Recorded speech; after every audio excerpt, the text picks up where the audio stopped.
fin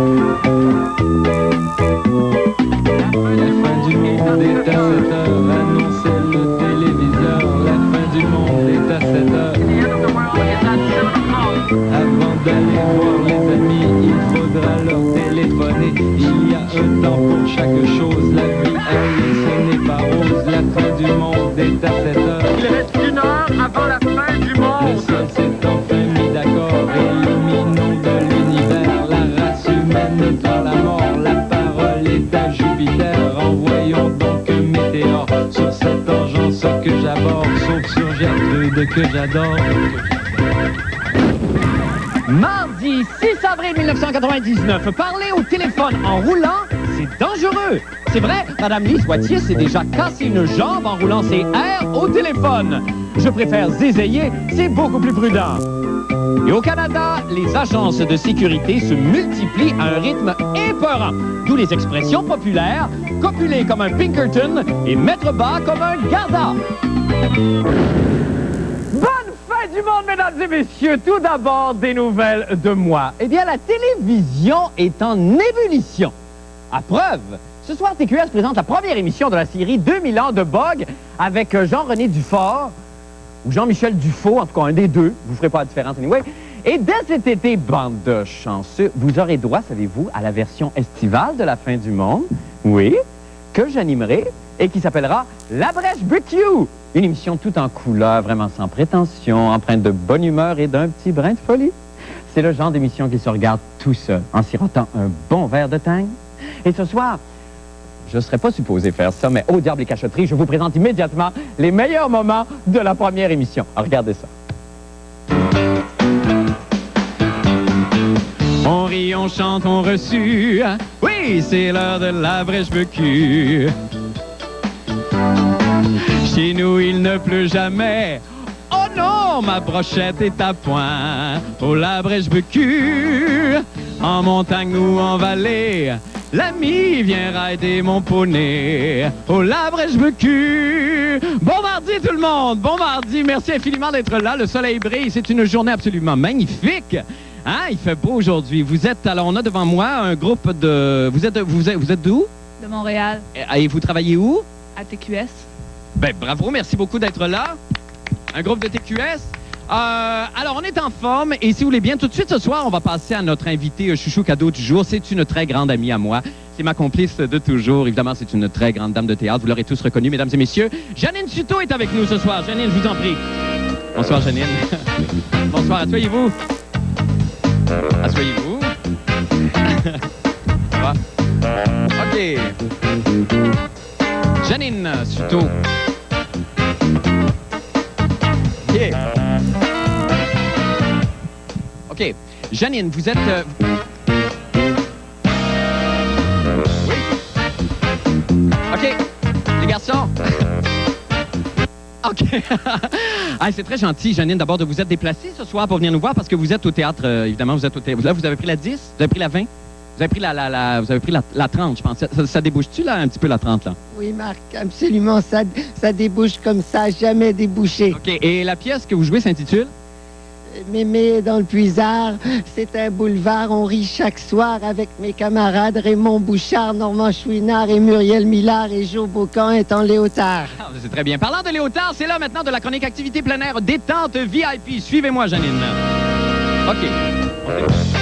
C'est l'air d'exercice. Je vous en prie. Avec moi. OK. Marco, merci, Marco.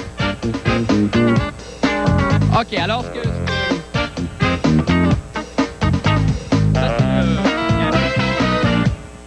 OK, les garçons, merci beaucoup. C'est un... OK. Alors aujourd'hui, ce qu'il va falloir faire, Janine, vous et moi, c'est on va se lancer un ballon. Alors pour vous, l'activité est très simple. Il s'agit d'attraper le ballon et de me le relancer. OK? Alors... J'ai pas de soutien-gorge. Ah, c'est pas grave, Janine. Alors on y va. OK, go! Et dites-moi, qu'est-ce que ça raconte, mes mères dans le puisard? C'est l'histoire d'un gars, un grand brun, un lundi, il prend son char et on claque des portes, on bouge rapidement et puis on rit beaucoup. Oui. Et il y a un forfait souper. Il y a un forfait souper? Avez-vous un chalet dans ce coin-là, vous, Janine, j'imagine? C'est un steak et des pilés, je crois. OK. Parlant cuisine, maintenant, c'est le temps de passer à la recette pop santé du jour. Alors, vous me suivez jusqu'au Labrèche BQ. Allez, on y va.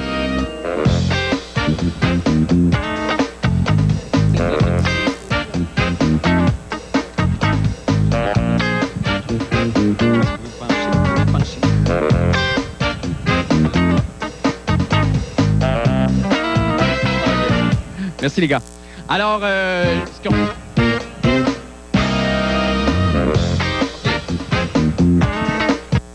Alors, voilà, ce que nous faisons aujourd'hui, nous faisons une quiche barbecue. Alors, voulez-vous m'aider peut-être avec... on va peut-être se débarrasser de ça tout de suite. Marco? Alors, voulez-vous m'aider peut-être à trancher des oignons, Janine, si vous voulez bien? Absolument, Marc. J'ai pas de soutien-gorge. C'est pas grave, allez-y. Vous êtes tellement sympathique. C'est tout le temps qu'on a, Marco. C'est tout le temps qu'on a, malheureusement. Alors, voulez-vous peut-être m'accompagner pour la chanson de fermeture? Absolument, Marc. D'accord. Je veux juste vous dire, demain, avant qu'on se quitte, demain, il y a Angèle Dubois qui va venir nous présenter sa collection de maillots de bain pour les chiens. Alors, on y va tout de suite avec la chanson. Bye tout le monde, on se retrouve demain. On rit, on chante, on reçut. Oui, c'est l'heure de la brèche BQ. La brèche BQ.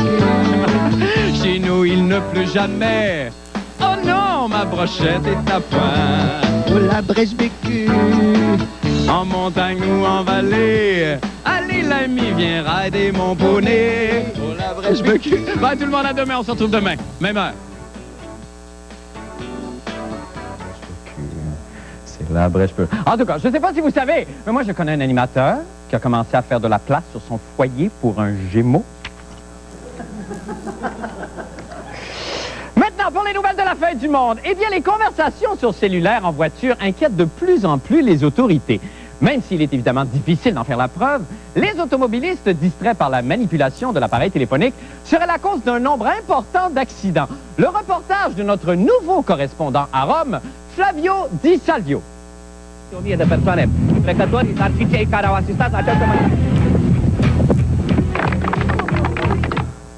Non, c'est bête, il est mort. On ne sera pas obligé de le payer quand même, lui? OK, toujours bien. Alors quand même, n'est-ce pas la preuve qu'il est dangereux de parler en plein milieu de la rue? Imprudent. J'espère qu'il a souffert. C'est tout ce qu'il mérite. Parlait de quoi, là? Excusez-moi. Oui, les cellulaires en voiture. Donc, à Montréal, les conseillers municipaux font tout pour que la ville interdise la conduite avec les téléphones à la main.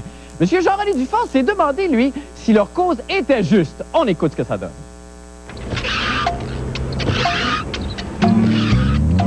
Inquiet des résultats d'une récente étude selon laquelle les usagers du téléphone cellulaire ont plus d'accidents au volant, des conseillers municipaux souhaitent carrément interdire la jasette sur la route. Ben voyons donc, voir si ça dérange. Les statistiques ne manquent pas. Dans les États-Unis, les bureaux d'assureurs ont démontré que les gens qui utilisent leur téléphone cellulaire pendant le temps qu'ils conduisent leur automobile ont beaucoup plus des accidents que les gens qui ne font pas ça. Mais de plus en plus, on dirait que les gens déménagent leur bureau au sein là, de la voiture. Il y a les petits ordinateurs portables, il y a maintenant, on prend des notes, on prend des rendez-vous, on vérifie un numéro de téléphone, on signale. Oui, allô? Ouais, je suis sur une autre ligne présentement, je te rappelle. Ouais, qu'est-ce que tu disais? Je dis pas de prendre les téléphones cellulaires des poches des gens qui ont ça quand ils sont dans leur voiture. Je dis seulement qu'un règlement doit obliger les automobilistes d'arrêter leur voiture et quand ils utilisent leur téléphone. Et après qu'ils ont terminé leur conversation, ils peuvent recommencer leur voyage. Donc le téléphone sonne, on s'arrête. Idéalement, oui. Oui, allô? Minute! Non, moi, j'aime mieux pas prendre de chance. Au téléphone cellulaire, moi, quand je suis au volant, j'arrête. J'ai constaté moi-même des automobilistes qui manquent d'attention quand ils parlent sur le téléphone, qui a presque eu des accidents ou presque causé les autres d'avoir des accidents. Oh, dis malade! Non, je vais me faire casser la gueule. Parce qu'une automobile, c'est une arme qui peut être mortelle. Alors, et c'est par respect pour nous et pour les autres que de conduire là, de façon sécuritaire. En tout cas, moi, l'histoire des cellulaires, je l'ai pris un peu personnel. Voir si je suis pas assez intelligent pour trouver une façon sécuritaire de marier téléphone et volant. En tout cas, ici Jean-René Dufort, à Montréal.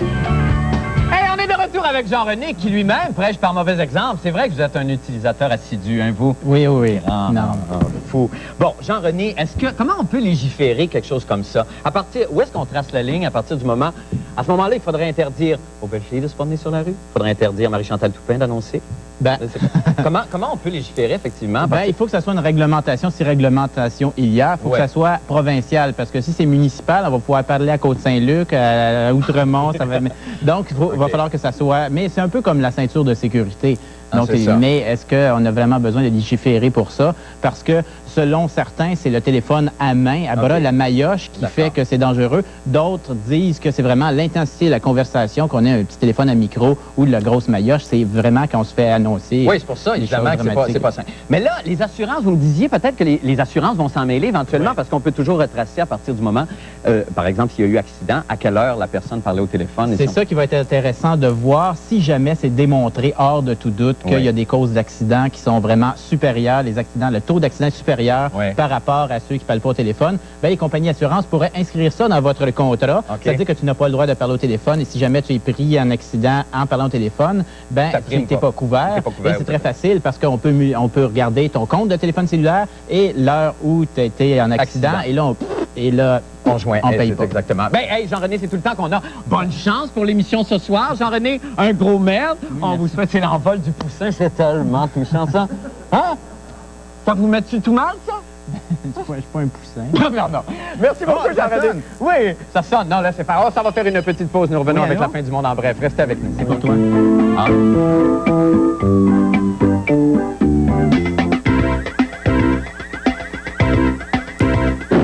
La fin du monde en bref. Eh bien, entendez-vous ce son? Entendez-vous ce son? Eh bien oui, ça c'est le méga brassage de Chenol qui annonce le coup d'envoi au Stampede planétaire du premier bébé de l'an 2000.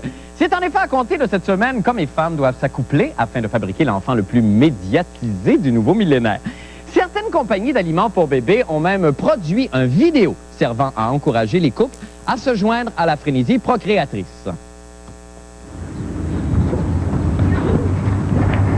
Je suis de bourdon fébrile, car c'est déjà le mois d'avril. C'est le temps de se sortir la chenille pour faire un bébé de l'an 2000. Et je danse.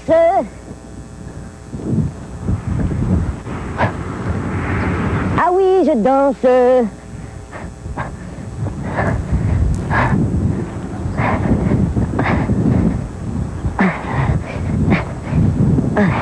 Mais faut pas t'oublier que ta petite vie, tu vas te pogner avec jusqu'en 2018.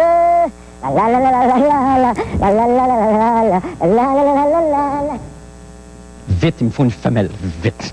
Selon Statistique Canada, il y aurait au pays 82 000 agents de sécurité contre seulement 59 000 policiers. À question d'être un petit peu plus clair, nous avons illustré ces informations par 2 colonnes que nous allons rejoindre. Alors, allô, les colonnes. Pouvez-vous me dire qui représente le nombre de policiers? OK, bien merci beaucoup, France et Jacinthe. Bye! De plus en plus de municipalités du Canada ont recours aux services d'agences de sécurité afin d'appuyer les effectifs policiers. Ce qui, évidemment, vous le devinez, ne fait pas l'affaire des flics. En Sicile, d'ailleurs, on a connu un problème semblable il y a peu de temps. De Palerme, notre reporter Flavio Di Salvio nous parle de ce phénomène.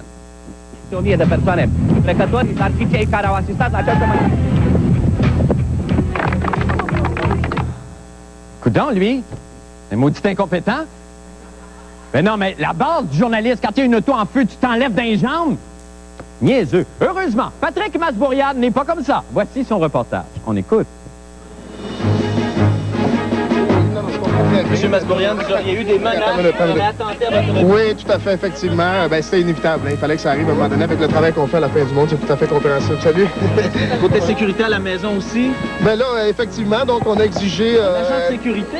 Oui, Jean-René, Isabelle et moi-même avons exigé une sécurité permanente, je vous dirais, autant à la maison que, évidemment, en situation de travail. C'est de plus en plus monnaie courante, de toute façon.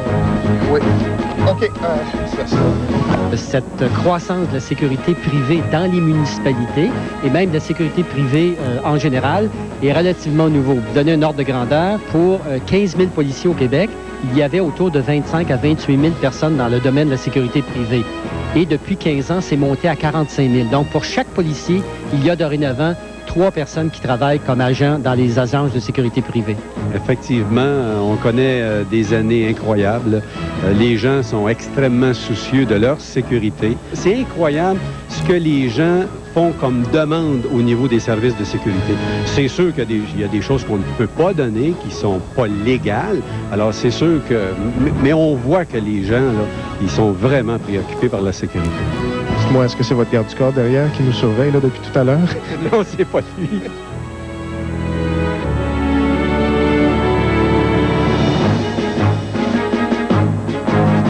Tant il y a aussi longtemps que ces agences de sécurité demeurent privées, donc ça rapporte à un patron qui est en business, quant à moi, ça doit rester dans le domaine du privé et ça ne doit pas s'extensionner ailleurs et ça ne doit pas non plus intervenir sur le terrain public.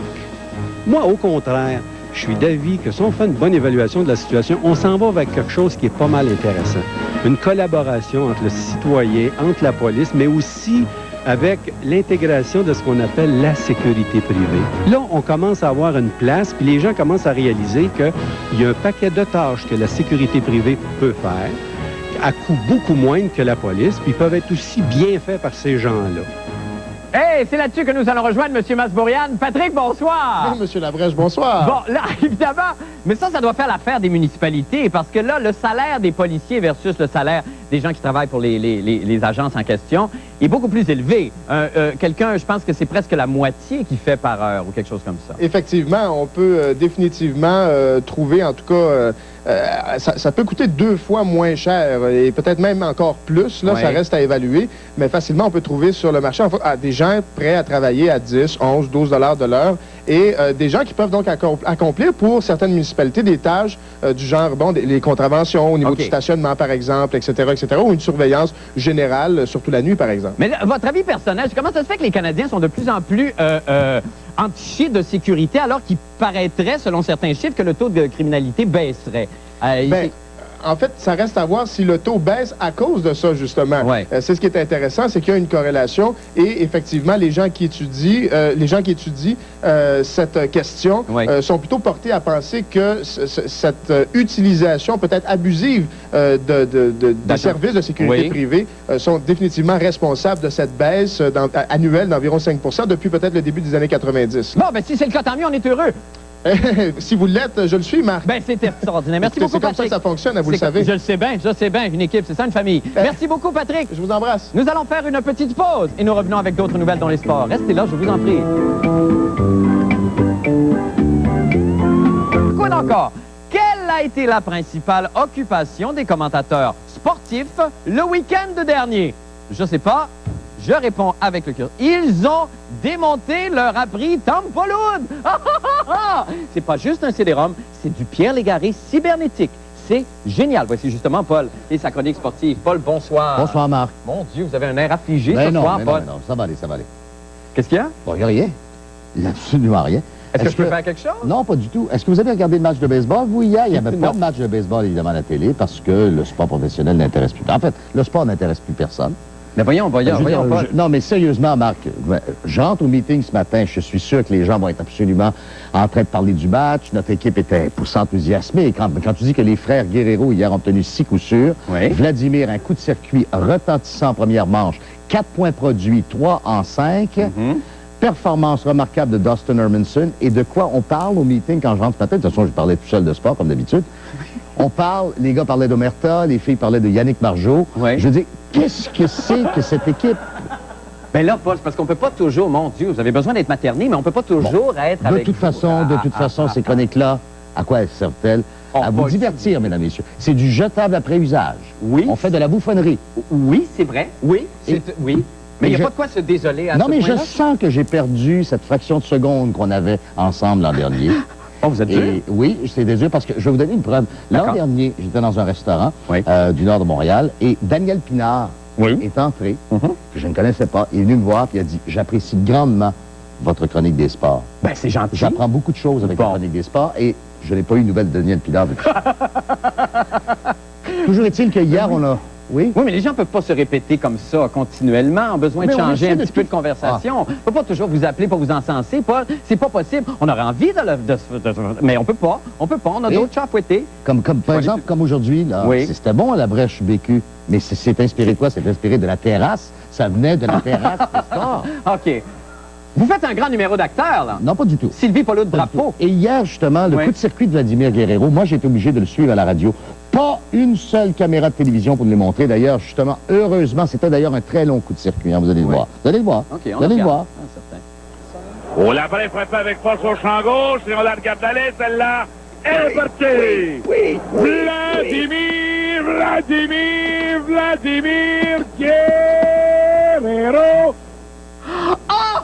Vous voyez Eh à ben, quoi... même Non, mais- désespéré, vous faites du burlesque? Vous voyez à quoi on est rendu? Vous voyez à quoi on est rendu? Ben non!